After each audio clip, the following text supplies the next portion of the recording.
जैनं जयतु शासेनं जैनं जयतु शासेनं जैनं जयतु शासेनं। बोला ही समीचीन धर्म की जय, पूरे विश्व धर्म की जय, श्री मानव धर्म की जय, श्री महावीर भगवान की जय, बोले द्वादशांग जी ने वाणी माता की जय, बोले 2.5 दीप में 3 कम 9 करोड़े महामुनि ऋषि राजों की जय, बोले प्रेमीलाल भगवान के पंच कल्याण प्रतिष्ठा महोत्सव की जय। बोले आचार्य गुरु स्वाट परम तपस्वी वंचरी परम तिथि संत शिरोमणि 5 वर्ष के जल के त्यागी स्वतंत्र सेनानी ज्ञान वृद्धि तप वृद्धि वयो वृद्धि वात्सल्य मूर्ति आचार्य श्री स्वाटे नेमी सागर जी महाराज की जय। बोलो तीर्थ क्षेत्र नेमीगिरी प्रणेता परम पूज्य आचार्य गुरु 108 दया सागर जी महाराज की जय। भव्यात्माओं, जगत संसारी प्राणी अपने जीवन में अपने आप का विचार नहीं कर पाता है। सबसे बड़ी भूल यही आज दिखाई दे रही है। हमने अपने आप का विचार भूल गए।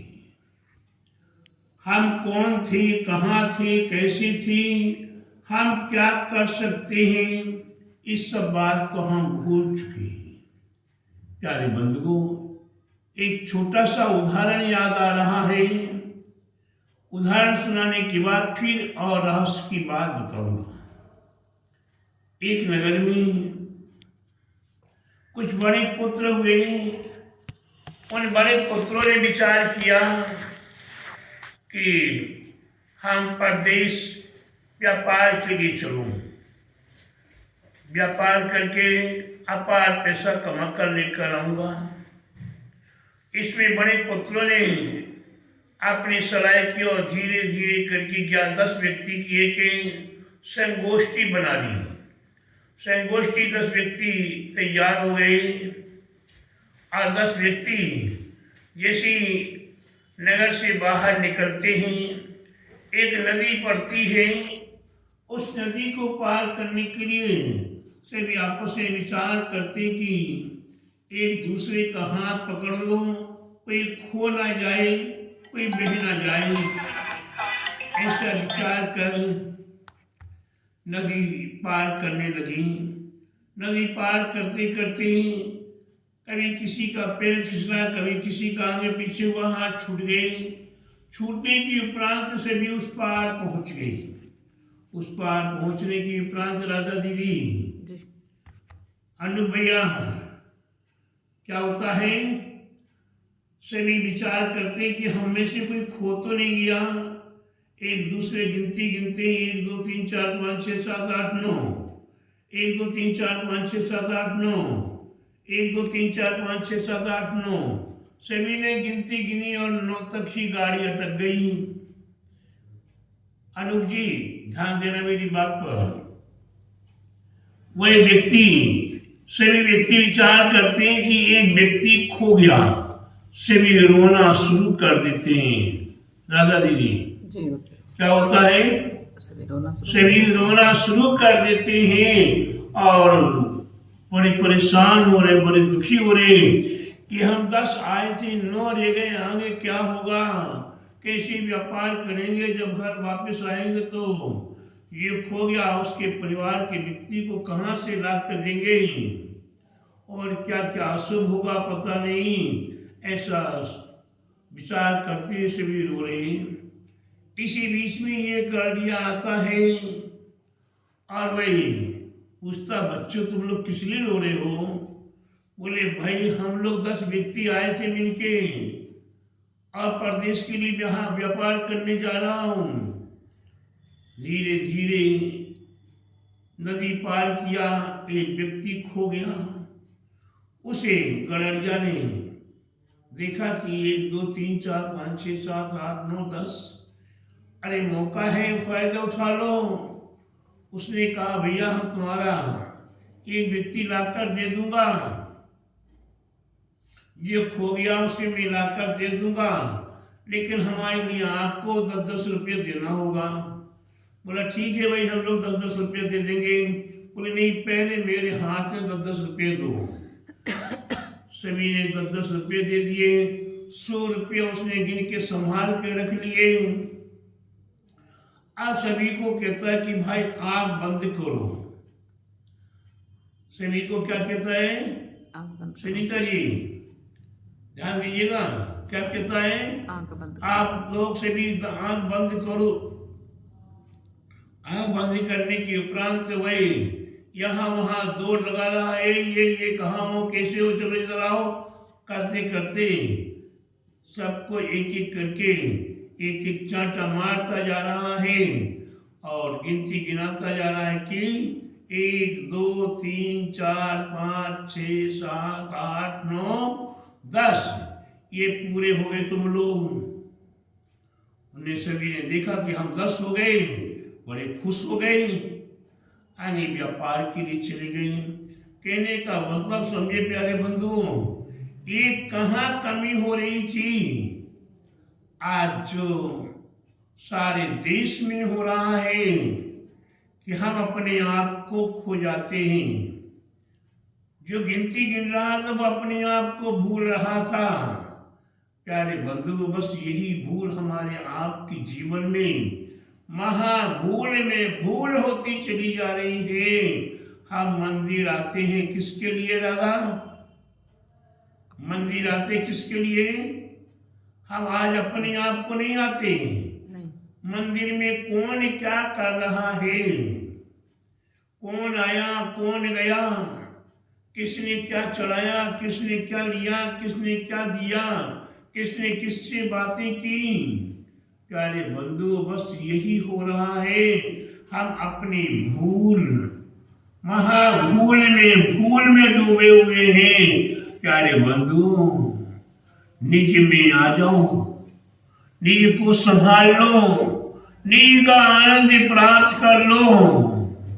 निज में निज को निज से निज करे, निज का निज भर के, निज में निज को निज से निज भरे, निज का निज भर निज सुख करे। प्यारे बंधु, हमें अपने आप में ही अनंत सुख का भाजक है। कहीं हमारा कोई संग साथी नहीं है, हमारे साथ कोई ना आया था ना कोई जाएगा। ये रेंज बसेरा दिखाई दे रहा है, यह मेरा बेटा है, यह मेरी बेटी है, मेरा पति है, मेरी पत्नी है, ये मेरा मकान है, ये मेरी दुकान है, जमीन है, जायदाद है। मेरा दिखाई दे रहा, ये भी आपका साथ नहीं देगा। अंत में जाके ये भी यहीं पड़ा रह जाएगा। अपने हाथों से जो लुटा दोगे, अनूप जी ध्यान रखिएगा, अपने हाथों से जो लुटा दोगे वे अपना हो जाएगा, और जो यहाँ पड़ा रह जाएगा वो सपना होगा। प्यारे बंधु, अपने जीवन में आपने जो कर लिया, ये दान दे दिया, जो आपने धर्म में लगा दिया, अभी मौका है आपके लिए। ये 10 जनवरी 28 जनवरी से 5 फरवरी तक इंदिरा नगर दिगंबर जैन संस्थान के अंतर्गत नेमिनाथ भगवान का विशाल पंच कल्याणक प्रतिष्ठा महोत्सव होने जा रहा, जिसमें नेमी कुमार बहराइच का बनने जा रहा है। भगवान की मूर्ति, भरत प्रभु की मूर्ति डॉक्टर एक जैन विराजमान करने वाले हैं। भगवान बाहुबली की मूर्ति बाहुबली ज्वेलर्स से एवं बाहुबली साड़ी वाले विराजमान करने वाले हैं। इसी प्रकार से और से भी अन्य पात्र अपने दिल से खुश होकर, अपने दिल दिमाग से, अपने भक्ति भाव से मूर्ति में अपना अर्थ समर्पित कर रहे हैं।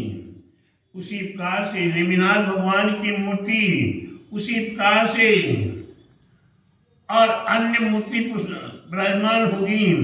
ऐसी जिनेंद्र भगवान की मूर्तियां विराजमान करने की भावना, ये जो धन लग जाएगा, आज जिस क्षण भाव किए उसी क्षण से आपको पुण्य प्राप्त होने लगा।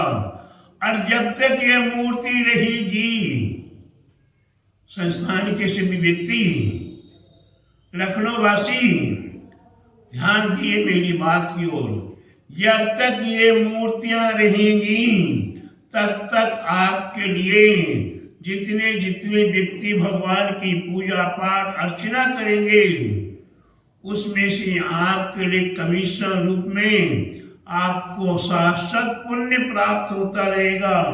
और वह पुण्य होगा जो आपके इस जीवन में भी कार्यकारी होगा और आपके भवांतर में भी आपको मोक्ष सुख के प्राप्त कराने में कारण होगा। इसलिए प्यारे बंधुओं, अपना सोच लीजिए, दुनिया में बुराई सबने की है।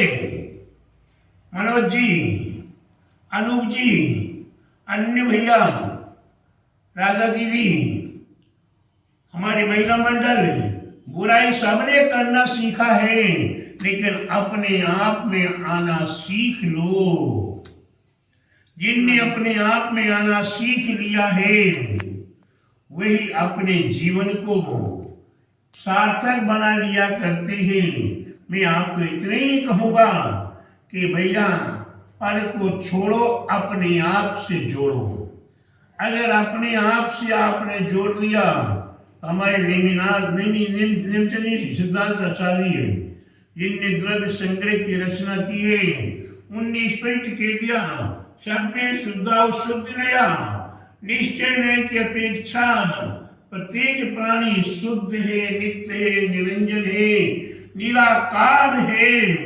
तो निराकार है तो बनने की कोशिश करोगे, पुरुषार्थ आपके हाथ का हुआ करता है। कर्म अधीन हमें नहीं बनना है। कर्म का उदय होगा तो देखेंगे, कर्म का उदय होगा तो देखेंगे ये सब भाग होगा, ऐसा होगा, वैसा होगा, नहीं। हम जो करेंगे, हमारे आचार्य ने कहा है, तपसा निर्जरा, तब जो किया करता है उसी के कर्मों की निर्जरा हुआ करती है, और तप के माध्यम से जो निर्जरा हुआ करती है वही निर्जरा संबर रहित हुआ करती है, संबर सहित हुआ करती है, आश्रय रहित हुआ करती है। इसलिए प्यारे बंधुओं, हमें कर्म की निर्जरा करनी है। सविपाक निर्जरा और अविपाक निर्जरा दो प्रकार की हुआ करती है। एक अपने आप निर्जरा हुआ करती है, वे कर्म बंद करा के जाती है, और एक तप के माध्यम से जो निर्जरा हुआ करती है वह निर्जरा शाश्वत निर्जरा हुआ करती है। उस निर्जरा के करने के उपरांत फिर कर्मों का आश्रय नहीं हुआ करता है। इसीलिए प्यारे बंधुओं, सभी इंद्र नगरी के वासी, आप इंद्र हो। कितनी महान इंद्र नगरी है ये, कितना महान सुंदर मंदिर है, कितनी सुंदर भगवान महावीर स्वामी की मूर्ति है, और आप सभी के भाव भी कितने सुंदर पवित्र हैं, जिन भावों के माध्यम से आपको अपने कर्मों का काटने का अवसर मिला है। ये इंदिरा नगर अपने आप में कितना महान है। कई समाजों को जोड़कर इंदिरा नगर दिगंबर जैन समाज है। यहाँ पर अग्रवाल दिगंबर जैन समाज है, खंडेलवाल दिगंबर जैन समाज है, पल्लीवाल दिगंबर जैन समाज है, ओसवाल दिगंबर जैन समाज है, साथ ही बुंदेलखंड के दिगंबर श्री बंधु यहाँ है, और भी देश देशांतर के, कहीं का कोई महाराष्ट्र का, कोई कर्नाटक का, आदि आदि स्थानों की भव्य आत्मा यहाँ इंद्र नगर में वास कर रहे, और वे हिल मिलकर एकजुट होकर पंच कल्याणा प्रतिष्ठा महोत्सव में सहभागी बन रहे हैं। एक झाड़ू की एक एक सीख को निकाल अलग अलग कर दो, वे कचरा बन जाया करता है, और वही सारी सीख इकट्ठी मिल जाए तो अनेक महान कचरे को भी साफ कर स्वच्छ स्थान को कर देने में समर्थ होती है। इसलिए प्रत्येक भव्य आत्माओं, अगर आप चाहो तो आप ऐसा बनो, बंद मुट्ठी लाभ की और खुल गई तो खाक की। यहाँ इंदिरा नगर महान, पूरे लखनऊ में महान है, और पूरे लखनऊ में सबसे बड़ी जैन समाज अगर है तो इंदिरा नगर में है। ऐसे इंदिरा नगर की दिगंबर जैन समाज के संस्थान के अंदर, युवा मंडल के अंदर, महिला मंडल के अंदर एवं और संपूर्ण समाज में इतना एका है, समन्वय है, आनंद है और अमृत झर रहा है। यहाँ कोई भी धार्मिक कार्य करने के लिए कभी किसी का कोई विरोध नहीं है। धार्मिक कार्य सभी सहभागी बन के किया करते हैं। प्यारे बंधु, मेरा आप सभी भव्य आत्माओं को मंगल आशीर्वाद है कि जिस प्रकार से आज हिल मिलकर एकजुट होकर कार्य करते हो, उसी प्रकार से हमेशा हमेशा एकजुट होकर, संगठित होकर, हर्ष उल्लास के साथ, भक्ति भावनाओं के साथ अपने कर्मों का क्षय करने के लिए यह कार्य करते रहो। मेरा आप सभी भव्य आत्माओं के लिए मंगल आशीर्वाद। पूरे महावीर भगवान की